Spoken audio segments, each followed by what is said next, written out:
Welcome to Lead Today with me, Kalina. Let's talk leadership.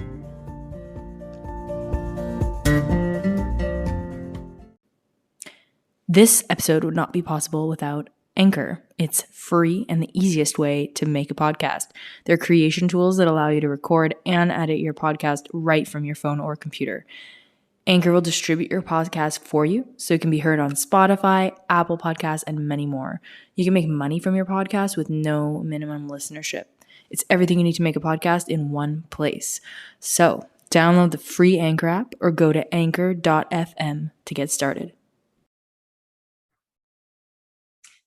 Hello and welcome to this special episode of the show. As you can see, I am here on camera. This is the first solo episode that is going live on YouTube with video and also on Spotify. So if you like to watch video when you're consuming your podcasts, all episodes going forward, I hope, for the most part, will be on video. If there's something that comes up where it's got to be audio, that's just what it'll be. But for the most part, going forward, all episodes will be on video because of just how many more people we can reach is exponential. So I'm grateful that you're here, whether you're just listening in or if you're also checking out the video, wherever it is that you enjoy this show. I'm so grateful for you. It means a lot that you're here. It's the reason I produce this show.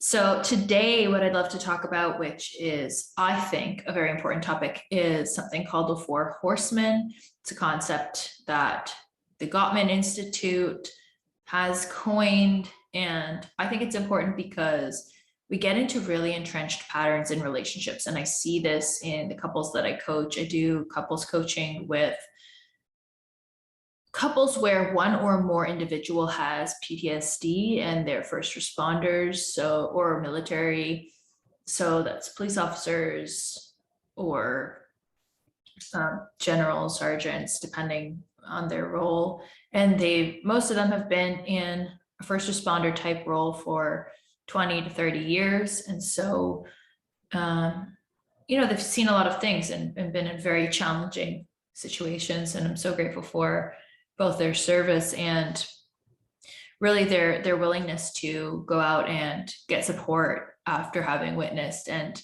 been a part of such challenging situations. And it's one of my most fulfilling. I mean, all the work I do is fulfilling, but it truly feels like I'm making a difference when I get to support these couples.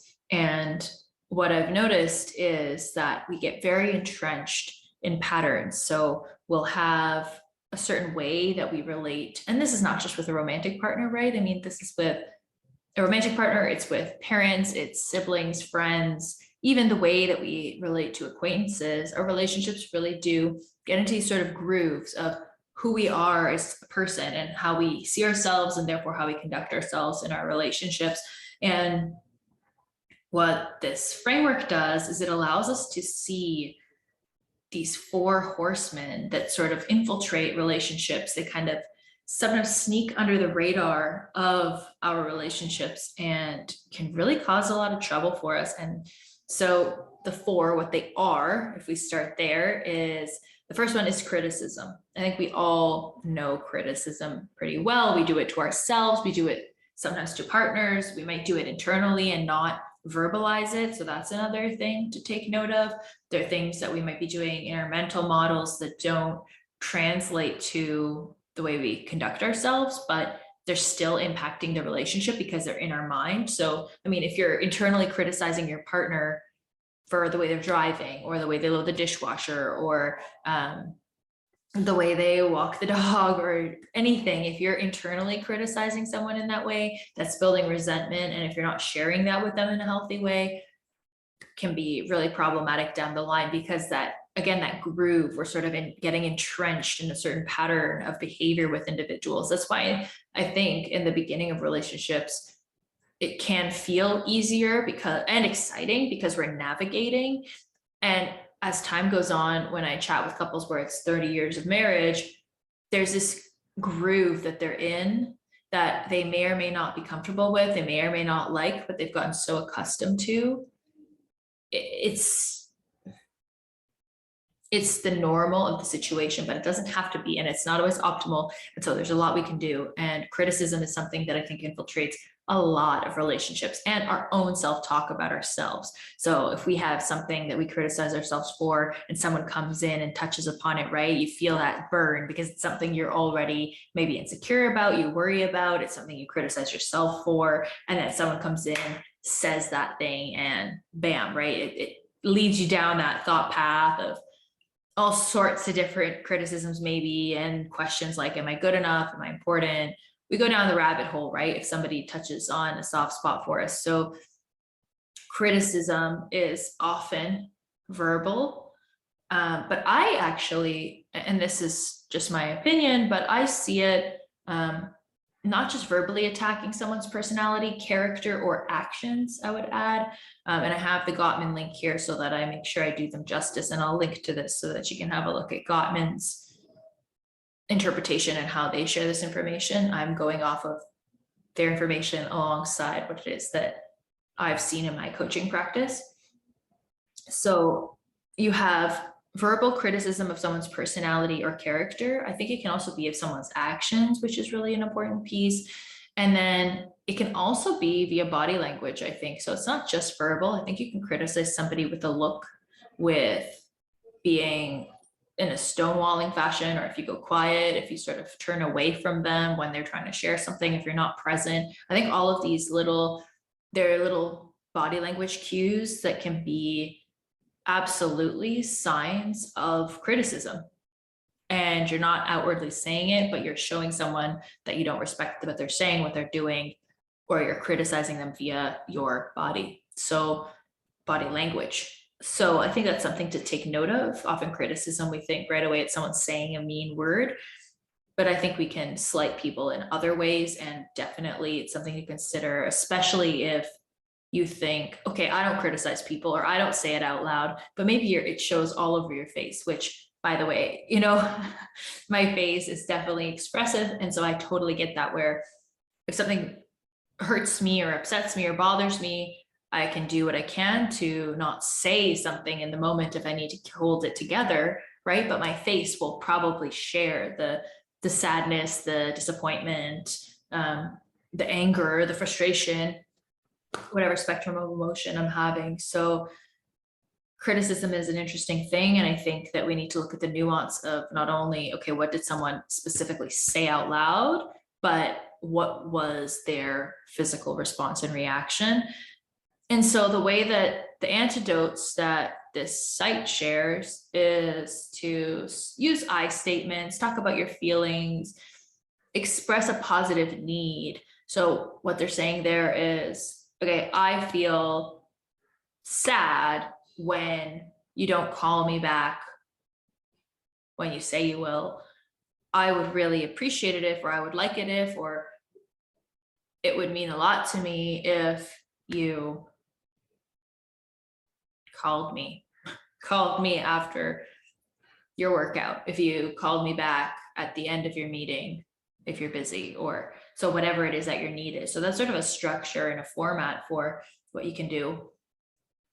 Again, I'd like to take it a step further, because what I find with criticism in particular is it's really easy for the other person to, of course, with any of these, right, get their walls up about, well, but it's true with criticism. So, hey, I really don't like how the table's still dirty, you didn't even clean it, right? And it's like, well, that hurts me. And the person will go right to, yeah, but it's true, right? Like, look at the table, it's not done properly. So we can justify, we can try to find factual information that, hey, I'm just trying to help you out, or I'm trying to make you better, or I'm trying to support the situation. And while it might be true in a factual sense, I think in that moment we have a missed moment for connection, a missed moment for interaction and connection, and to repair the frustration. And I think that we might want to also add acknowledgement to the equation of the person who's criticizing, because they're doing it for a reason. It might not be a reason that you like, it might not be a good reason in your mind, but there's a reason why someone's coming to you and saying, oh, the table's not cleaned properly and you didn't take out the garbage and what are you doing? And they're going off on you. There's a reason for that. And not to say that you want to justify that behavior, but to say that if you want to connect with your partner or your friend or whoever it is that we're talking about here, there is room to say, hey, I noticed that you're frustrated. What's going on, or what's this about? Or, is there something more to this? Or how was your day? Or do you want to talk? Can we talk? Anything that can open up, I think, the discussion. And I mean, you have to read the situation. That's why it's always so interesting in relationships, because there's so many nuances to it. And that's why I'm fascinated by human relationships. But I think if somebody just comes out of seemingly nowhere, let's say even parent-child relationship, and I see this in the coaching work I do with teens, they're on my case to get a job. They're on my case to finish my applications for a university or for the internship or whatever, right? My parents are on my case. And we can feel this way also about boss manager type and employee relationships. Anywhere where there's a power structure, it's like this person is exerting their power or control over me. I'm annoyed, or they're criticizing me with that first example. And I think it's really interesting to understand where it is that that's coming from. So as kids, we really internalize what our parents say and take it on as it's my fault, or there's something wrong with me. What's wrong with me? Am I good enough? And that's where we, in my understanding of it, really take on some of these really challenging beliefs that challenge us into adulthood. And sometimes we never consciously get over them. But I think the opportunity is when we are at an age where we can maybe ask a question, or we can go a step further, is if someone's criticizing us, we can ask, where's this coming from? How are you? How's your day? What's going on with you? Because I find that normally it can be something even as interesting as if somebody is cold in a room and they're uncomfortable, but they don't necessarily consciously recognize that they're cold and uncomfortable and hungry, they might start criticizing the location or the environment or certain things, but they might not say, hey, I'm cold. Can we move inside? I just had this example, so it's top of mind. So they won't share their need or their want or their true desire. They'll share a criticism or a judgment or something negative rather than their need. So I think there's one side of this where you might, if someone's criticizing you, you might want to share your need, but you might also want to figure out what their need is and get curious about that. So the next one is contempt. It says attacking sense of self with an intent to insult or abuse. So this is interesting because you're essentially, it's similar to what we said about character, but it's someone's perception of themselves, sense of self. It could be self-esteem, like we're looking at. You're really attacking the person, even if your issue with the person is something else. You want to go right for the jugular in this setting if you're using contempt. And it's actually interesting, there's been research done on this, and in terms of Gottman's work with married couples, it was something like 90% of couples would get divorced if in one of these interviews there was eye rolling happening, and that can be a sign of disrespect, but also can be contemptuous depending on the context of the discussion.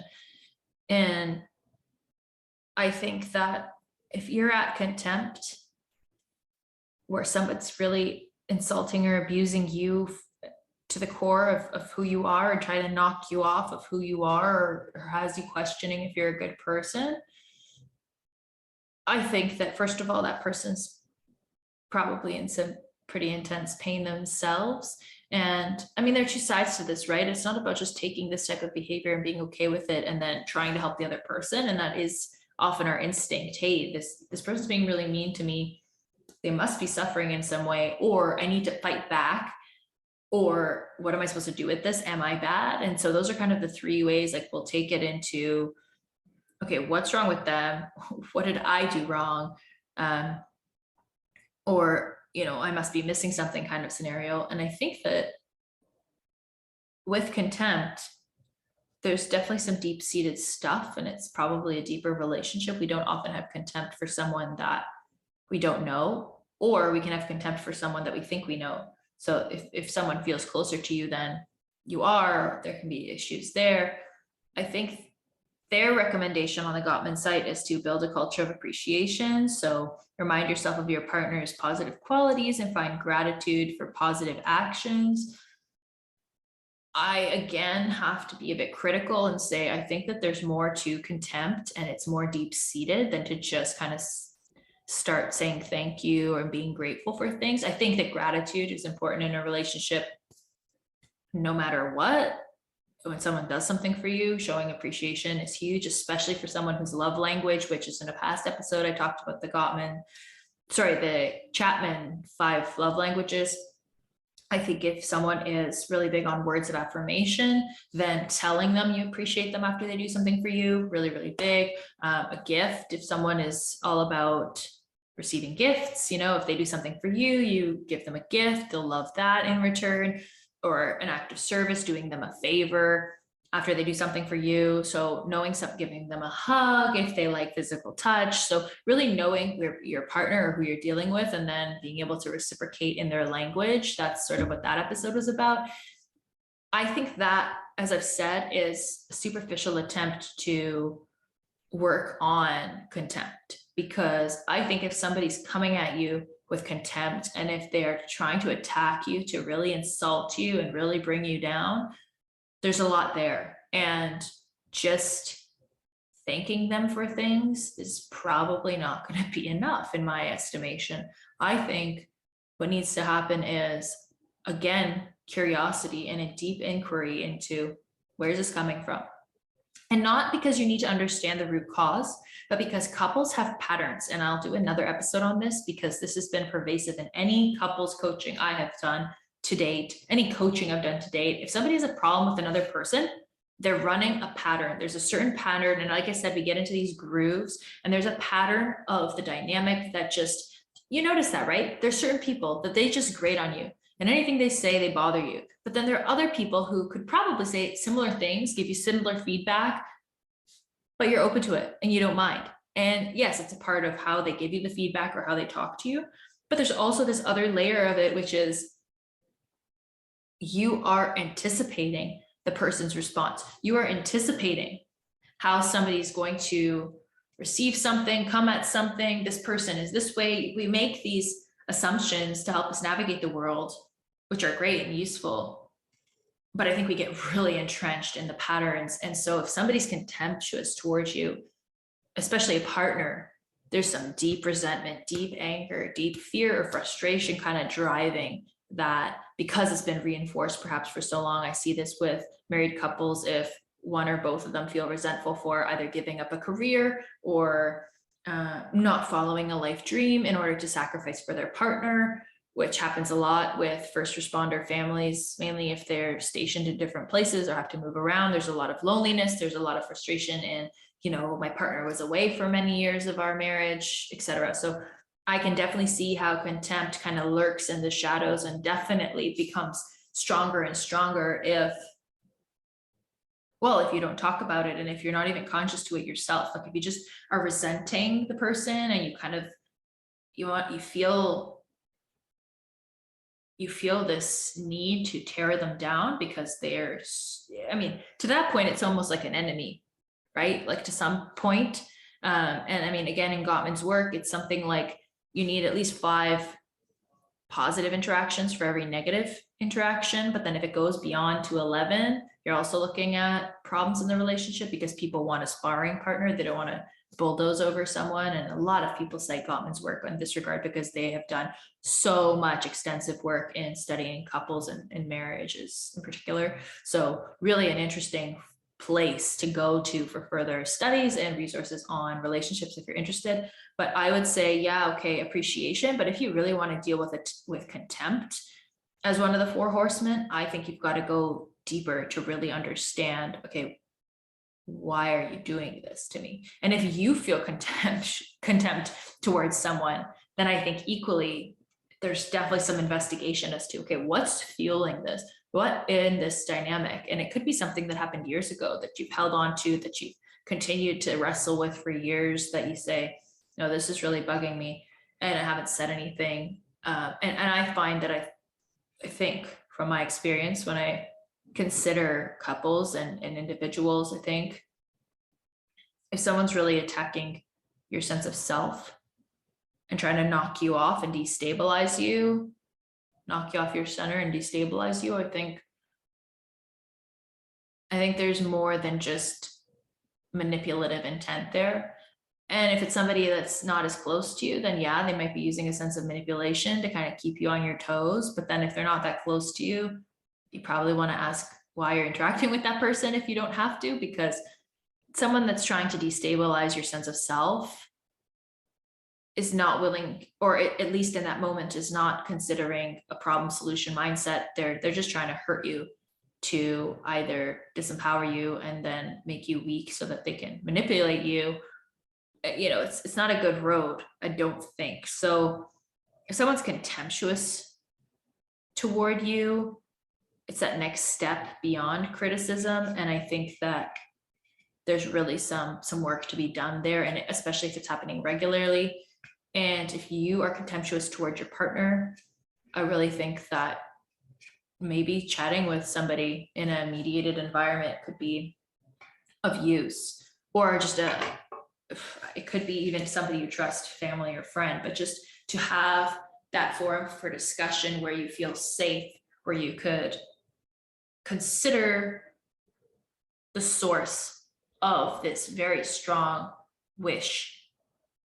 Why are you trying to insult me and put me down? Like, where is this coming from, right? There's a deep hurt, there's a deep issue that's coming from this. So just being appreciative, building a culture of appreciation, I've got to tell you, I don't think that's enough. I don't think that's enough when someone is contemptuous towards you, and they're going to show you that more than once for you to be looking up this article or having a real issue in your relationship. So I think that one in particular needs to be taken a step further. I think criticism and contempt, as two of the horsemen, need to be looked at in terms of the source, and if there are deeper resentments, angers, fears at the root cause of it. And I often in coaching, we're not meant to look at root cause. Really, we're looking at, okay, where are you at? This is coaching, right? Where are you at? Where do you want to be?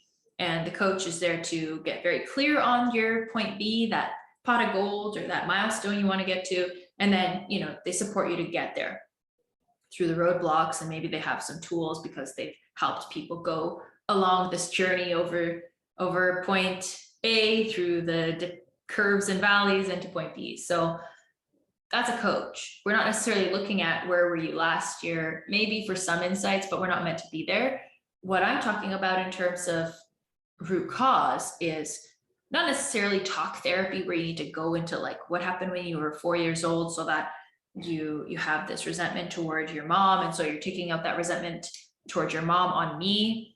Might be a bit much. And we do see from the research I've done, at least, that a lot of times if somebody's bothering you in the moment and you feel contemptuous towards someone, oftentimes there's something that from your past that's guiding that level of contempt. And I see this too, where even with criticism, we get so ingrained. So if our parents criticized us for not cleaning our room enough, not cleaning our car, or not looking good enough, for so many of these where it's like, you know, my parents would ask me why I'm not wearing makeup if I had a pimple, or making you feel self-conscious about your body, all these different layers. And I think if it starts as a kid, you might have that same tendency to propagate that pattern and that cycle with your partner or kids. And because you criticize yourself in that regard, and you're careful about that in your life and your mindset and the way you present yourself or act, really easy to put that on your partner and be like, what's wrong with you? You're not dressed, or you don't look good, or you're being lazy, or whatever it is. And that's the thing too, that I think for self-inquiry, I think it's really powerful, because in the space, we talk about this a lot. If there's something that someone else is doing that we don't like, you know, look in the mirror, because if you're criticizing them, it's something that, you know, you want to work on or need to work on, etc. So if you're criticizing someone for not cleaning their room, or not calling you back, or not saying I love you, or not being affectionate enough, or whatever that thing is that the other person is not being enough. I think that as the person criticizing, and don't get me wrong, I think we all do it internally or verbally outwardly to our partners. I think if you're the criticizer in this scenario, I think there's an opportunity to also look and say, why am I being so critical? Where is this coming from? Does this really matter? Do I really need to criticize? How can I say this in a more constructive way? How can I ask for what I want? What do I want? What do I need? And going through and really seeing, hey, you know what? I'm not actually frustrated about the fact that they're late. I'm frustrated about the fact that we don't ever have a date night and get time together, and I feel disconnected.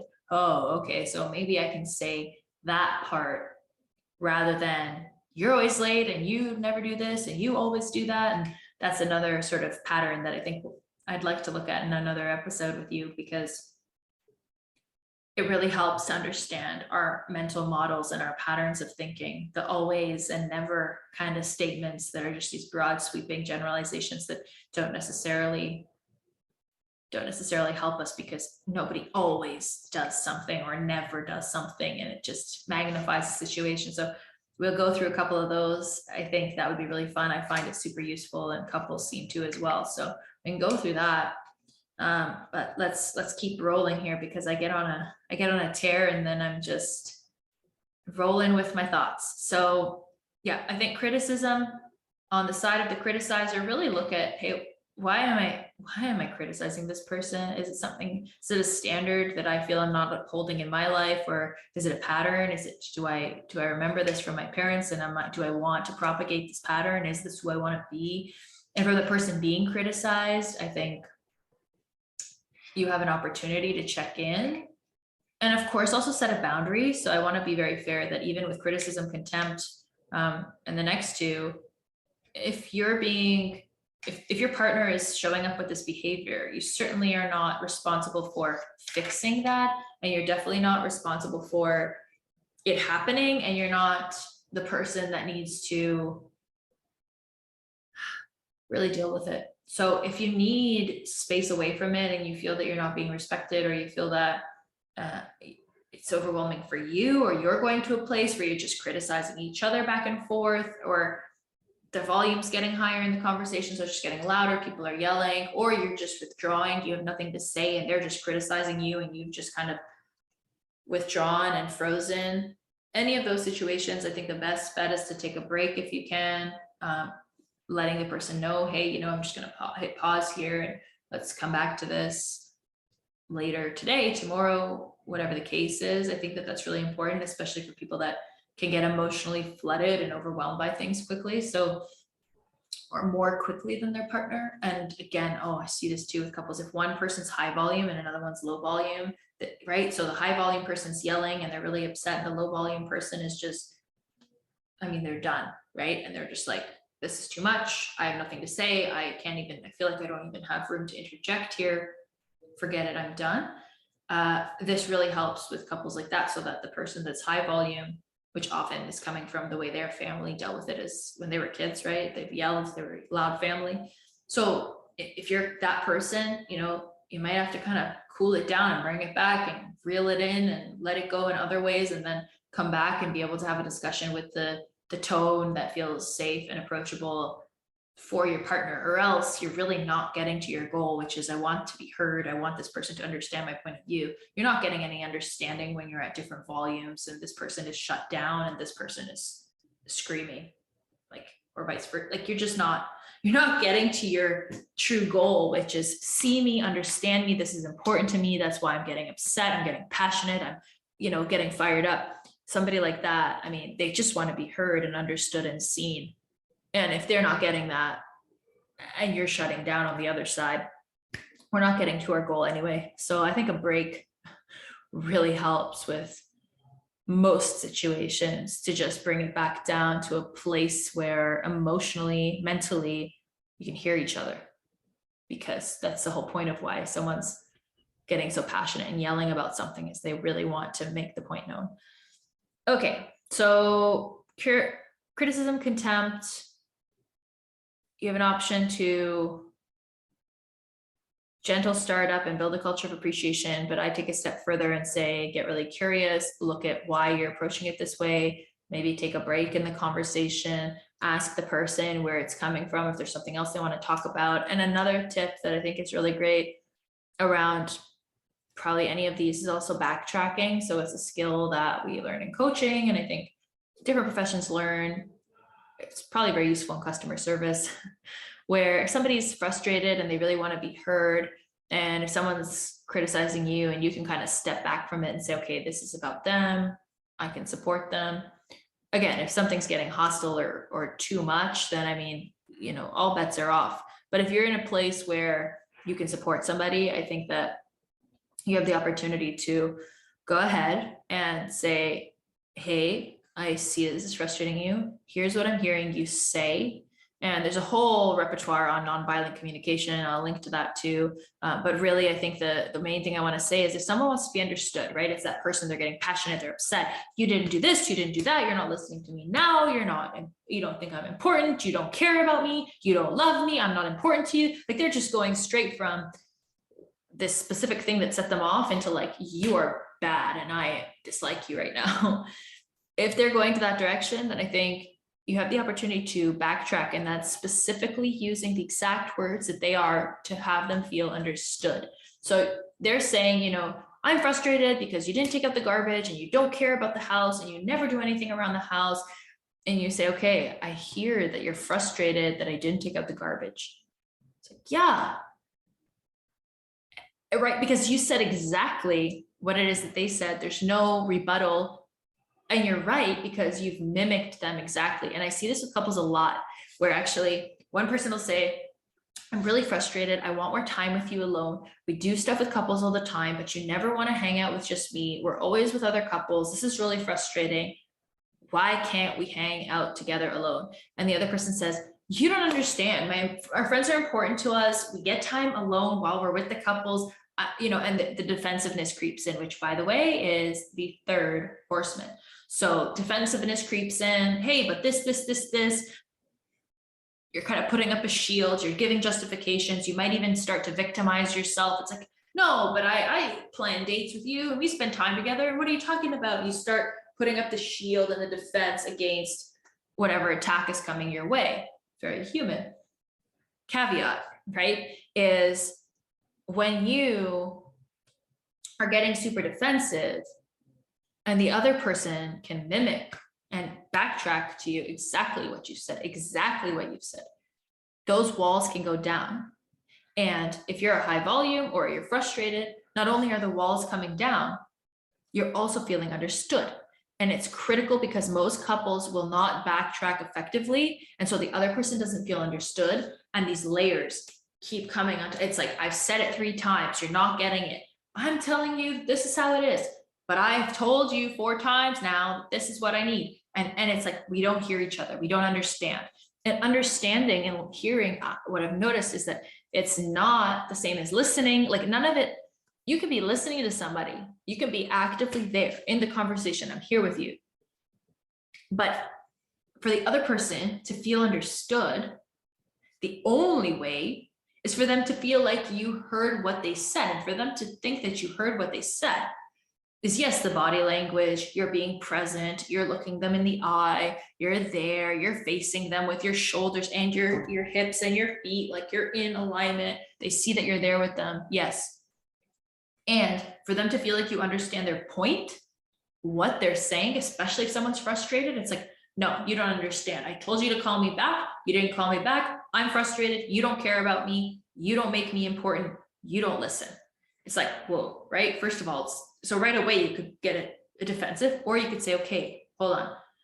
Let me try to understand where this is coming from. And for me to understand where it's coming from, the first thing, my first step is I need to acknowledge what you said and make sure that you know that I hear the grievance that you're bringing to me. And this is especially true, I think, with like men and women. There's a book, Men Are From Mars and Women Are From Venus. There's no question that that book has a lot of insights. John Gray, I believe, I'll link to that too. Amazing book about just the differences in communication. Starts with socialization and just actual the way that our brains are wired. And women use more words than men on average to explain a point, which you might be hearing today. However, I am doing what I can to be thorough. I think this is an important topic, and we've got a lot of offshoots that are really, really cool concepts to help you and that help me in my marriage and help couples that I work with. And I would say that if you're going to show up to a relationship and always take things personally, it's going to be a lot harder. So if you can detach and then use backtracking to go ahead and understand that person's point of view, whether you agree with it or not, but you say, hey, I hear you. I hear that you're frustrated because I didn't call you after my meeting. It's like, yeah, I am. It's like, I hear you. I see that that's frustrating and it really bothered you. It's like, yeah. It's like, okay, so, how was your day? What did you want to tell me on the call? I'd love to chat with you now. It's like, no, I don't want to talk with you now. You don't call me back. It's like, okay, then if the person still doesn't back down to any degree or sensitize to any degree, kind of soften, I guess I mean, not sensitize, but soften with you, then I think there's an opportunity to question and say, if it's authentic, you can apologize, right? So, hey, I hear that this frustrated you. After the meeting, I went straight to lunch and I didn't make time for it. And I see how frustrated you are, and I'm really sorry. And next time, if I can't call you back in that window, I will send you a text. You've got to find that thing to make repairs and but don't promise something you won't keep up, right? So that's another thing I know so many times. It's like, I'll just say sorry to get this person off my back. That's where you get contempt starting to build and resentment and lots of issues. So, I mean, definitely it's not about making promises that sound good that you can't keep. That's a big no-no in this space. So I think if you can genuinely apologize and come up with some sort of solution, if you don't have an idea of what a solution could be for next time, like, hey, I hear that you're frustrated. I'm really sorry. That wasn't my intention. I got caught up with my next thing. What can I do next time to make this better if I can't call? It's like, well, and maybe they'll have an idea, maybe they won't, maybe you can talk it through. There's so many permutations of this, which is why it's interesting. Specific scenarios are interesting, and maybe in future episodes, I'll bring in some specific scenarios that we can kind of work through and talk through together if that's of interest.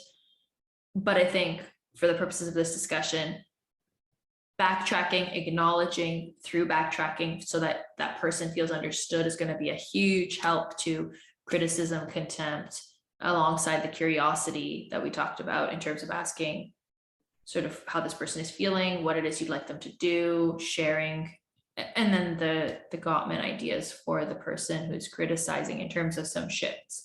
Next one is defensiveness, as I said, victimizing yourself to ward off a perceived attack and reverse the blame.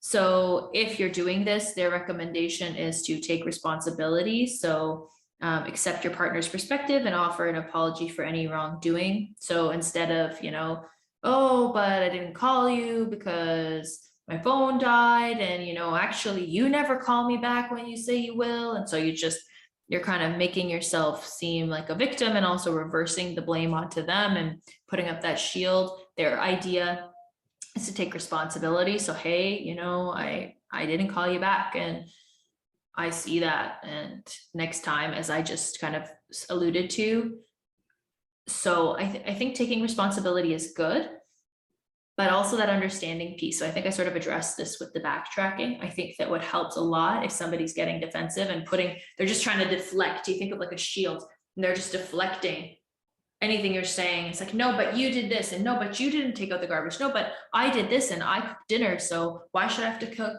lunch today or dinner today? Or why should I have to do this? Or like, they just start throwing it right back at you, kind of like deflecting everything. I think that person, first of all, feels attacked by what you're saying. That's why they're getting defensive.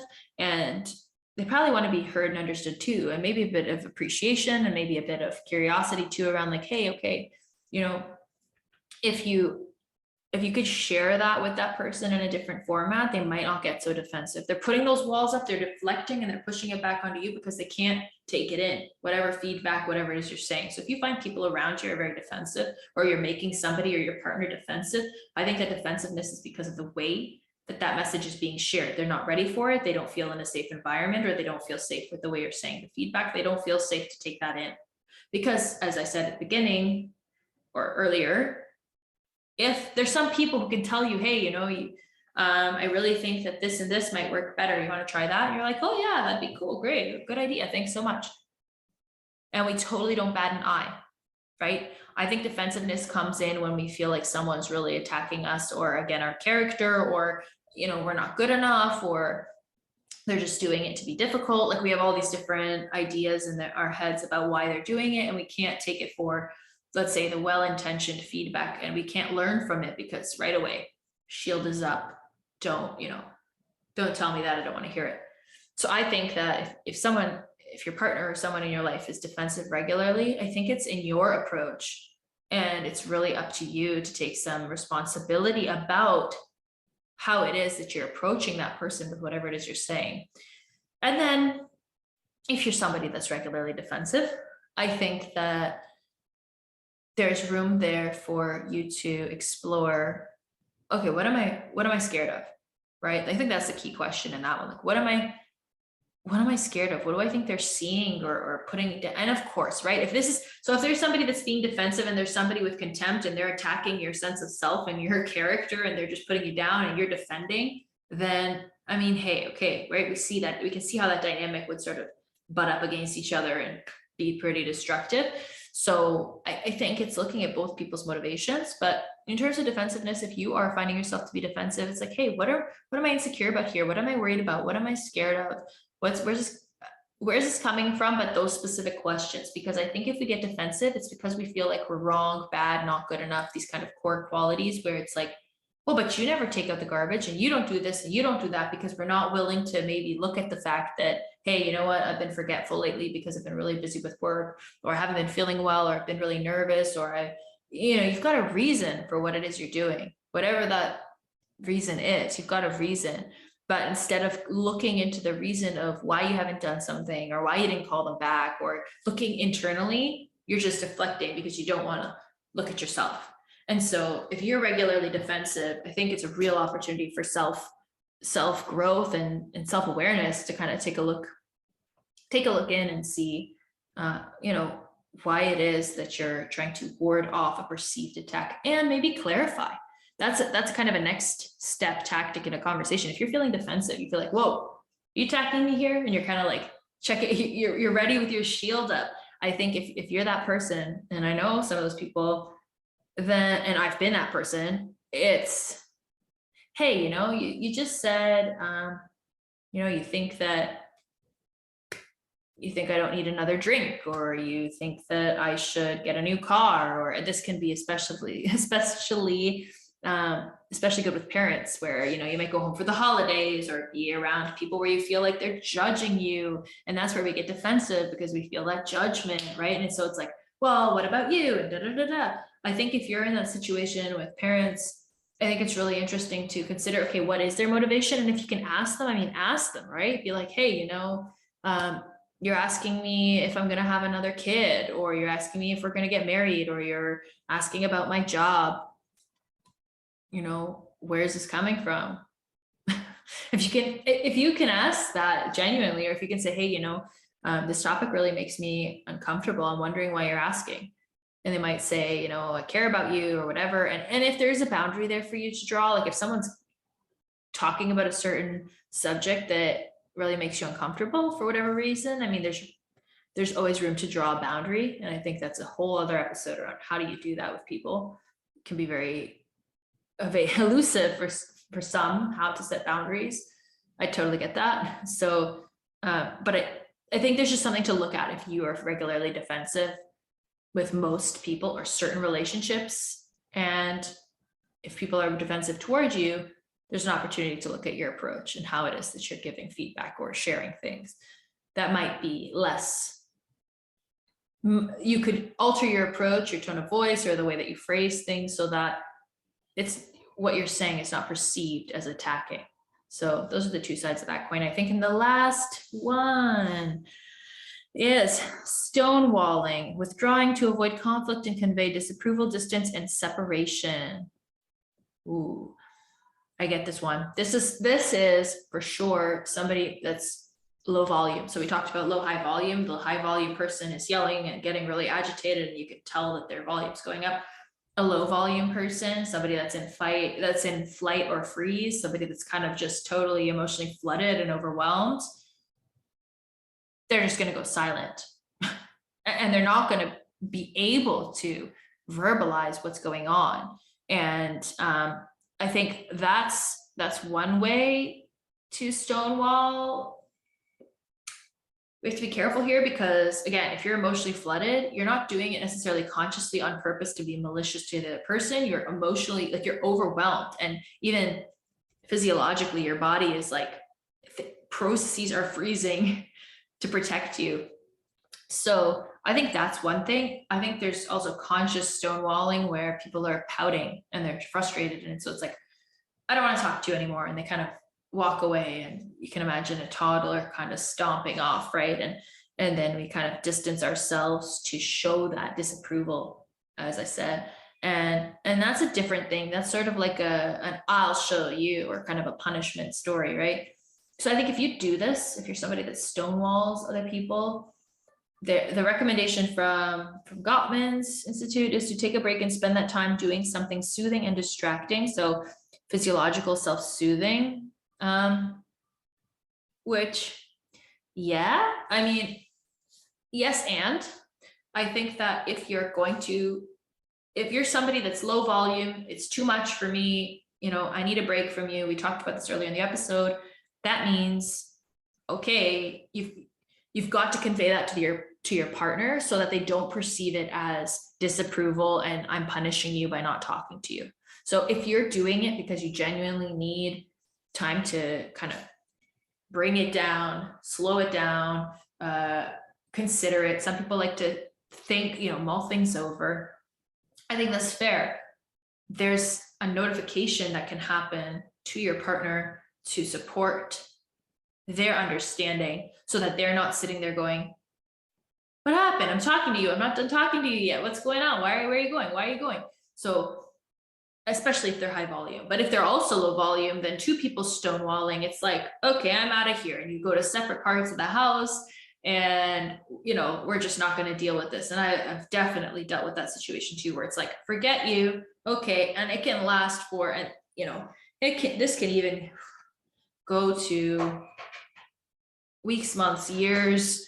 This can turn into a full-fledged grudge that you have with the person. I mean, you can create some big walls. So I think if you have this tendency, and then if you get stuck, so not only do you go away and you say, I'm done with this, but then you start building up that higher and higher wall, and you really start building a grudge that you can't get away from, and you have that tendency. I think there's a lot of work there to be done around letting go, around forgiveness. There's a lot of, so many, there's Ho'oponopono, which is a practice where you essentially just, it's a forgiving practice. I can share a link to that, which is really fascinating. I think that can help. I think any kind of journaling or self-voice noting, or looking at what it is that you're frustrated about. And again, if you're emotionally flooded in the moment, I think it's really good to process that interaction. But then if you hold on to it, those resentments and grudges, I mean, and don't get me wrong, I'm not perfect, and I definitely have been in this situation. I think it's an active task to hold a grudge, and we have that resentment stored in our body. And so anything that we can do to remove a long-standing grudge and forgive that person for ourselves, for our own sake. And they always say it, right? Like, if you're angry with someone, you're really, hurting yourself. If you have a grudge, you're really, like, it's all, if it's on your heart, it's impacting you. You don't even know how the other person is feeling or dealing with it, or do they even perceive the grudge? I mean, depending on what kind of relationship we're talking about. So that's kind of, I think, an extreme. Maybe it's not even stonewalling. I feel like that's like next level of, not only do I not want to talk about this right now and I'm punishing you, but I'm going to continue to punish you, and I don't want anything to do with you. This happens a lot in family dynamics, right? We see it, these estranged from your parents or certain sibling or dynamics like that. I know definitely it happens also with blended families, any kind of step-parent relationships. Those are hard. And I totally, from personal experience, like it's not an easy road to blend a family and have that experience. So, I mean, there's so many ways where I think all of these show up, and it's not just about romantic relationships, and it's really a lifelong endeavor to understand them. And you might find you're more comfortable with some of these than others and dealing with them, or you might have tendencies toward one or the other. But if I was just to wrap up with stonewalling, I would say if you are the stonewaller and you're the one that kind of goes off to yourself, I think that that can be okay. I think that the person at the other end of the table needs to know that you're doing it for yourself and you need a break. And if you're doing it not for that, but because you want to punish them or convey disapproval, I think that there's something there around being able to fully express yourself. So if you're upset with someone and you're frustrated and your tendency is to retreat, to show them that you're upset, but you never, it doesn't have to be immediate, but if you never come back and say, hey, you know, I had to step away because I was really hurt by what you said, or I felt really disappointed or sad or frustrated, or, you know, I walked away because 1, 2, 3, I felt whatever. That allows you to share what happened and close the loop for the other person. Because if you never share with them what the frustration was on your end and you just silent, I mean, yes, you're going to make them anxious and you're going to put them through some sort of mental turmoil. Maybe you won't. Maybe they'll just move on. So your whole intended idea of stonewalling and pulling away, and I'll show them, you know, they might not care, which is a big risk, right? Especially if the person is not like you. If they don't have the same tendency, they might not sit there and ruminate. They might go, okay, I don't know what's up with them, and kind of go on to their next thing. So again, doing that to kind of I'll show you kind of mentality, I think that's hurting you as the stonewaller way more than the other party most of the time. So if you can, hey, this is too much for me right now. I'm feeling really frustrated. I'm feeling really overwhelmed. We're not getting anywhere. I need a break. This, you know, this for me.